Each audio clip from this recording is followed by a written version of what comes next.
Bismillahirrahmanirrahim. Pada video kali ini kita akan bahas soal SBMPTN, limit fungsi trigonometri.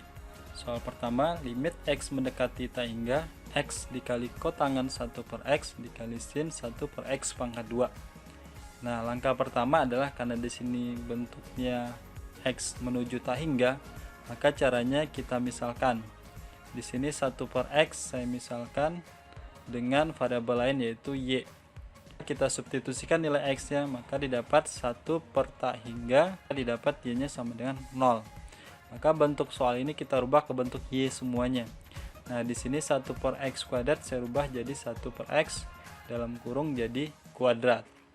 Kemudian ini batasnya saya rubah jadi Y mendekati 0. Nah, karena di sini X, berarti dari misalkan ini X nya bisa kita rubah jadi 1 per Y. Sehingga ini jadi 1 per Y, ini jadi Y, dan ini juga jadi Y kuadrat. Sehingga bisa ditulis seperti ini.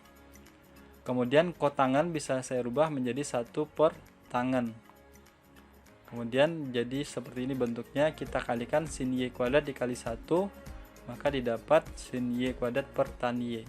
Berdasarkan sifat limit tentu, maka sin Y kuadrat dibagi tan Y, maka didapat hasilnya adalah Y. Maka 1 per Y dikali Y didapat hasilnya adalah 1. Maka jawabannya adalah D. Oke, kita lanjut soal SBM yang kedua, yaitu limit X mendekati tak hingga X dikali sekan 1 per akar X dikurang 1. Karena di sini soal X mendekati tak hingga, langkah pertama adalah kita misalkan 1 per X itu saya misalkan dengan variabel lain yaitu Y. Kemudian X nya kita substitusikan sehingga didapat Y nya sama dengan 0. Kemudian soalnya kita rubah ke dalam bentuk variabel Y semuanya. Langkah pertama 1 per akar X saya rubah menjadi akar 1 per X karena nilainya sama. Kemudian kita rubah dalam bentuk Y sehingga 1 per X sama dengan Y, dan X ini dirubah jadinya sama dengan 1 per Y. Maka ditulis jadi seperti ini. Kemudian sekan akar Y dirubah menjadi 1 per cos akar Y.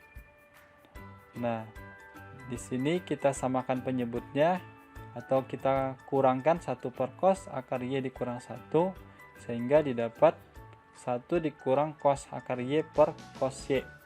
Di sini penyebutnya sama-sama cos akar Y. Kemudian, nah di sini cos akar Y saya rubah menjadi sudut ganda, sehingga bisa ditulis jadi cos 2 dikali setengah akar Y. 2 dikali setengah jika dikalikan hasilnya 1, maka sama dengan bentuk soal cos akar Y. Karena ini sudut ganda, maka bisa dirubah menjadi 1 dikurang 2 sin kuadrat setengah akar Y. Nah, yang ini kita substitusikan ke bentuk soal yang tadi, sehingga bisa ditulis menjadi 1 dikurang 1 dikurang 2 sin kuadrat setengah akar Y. Nah, minnya kita kalikan ke dalam sehingga 1 dikurang 1 habis, yang tersisa adalah positif 2 sin kuadrat setengah akar Y.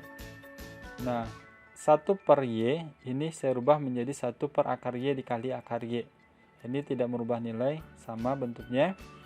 Kemudian ini saya bagi, sin kuadrat ini sama dengan sin dikali sin, sehingga bisa saya tulis seperti ini, 2 sin setengah Y dikali sin setengah Y. Nah, akarnya di bawah di penyebut. Berdasarkan sifat limit tentu, maka sin setengah Y dibagi akar Y, maka ini hasilnya adalah setengah. Dan sin setengah akar Y dibagi akar Y juga hasilnya adalah setengah. Nah, 2 ini tinggal tulis ulang. Yang tersisa adalah limit 1 per cos akar Y.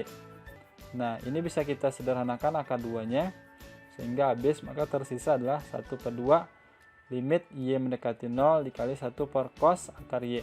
Y-nya kita substitusikan, didapat cos akar 0. Cos 0 berarti sama dengan 1. 1 dibagi 1 sama dengan 1.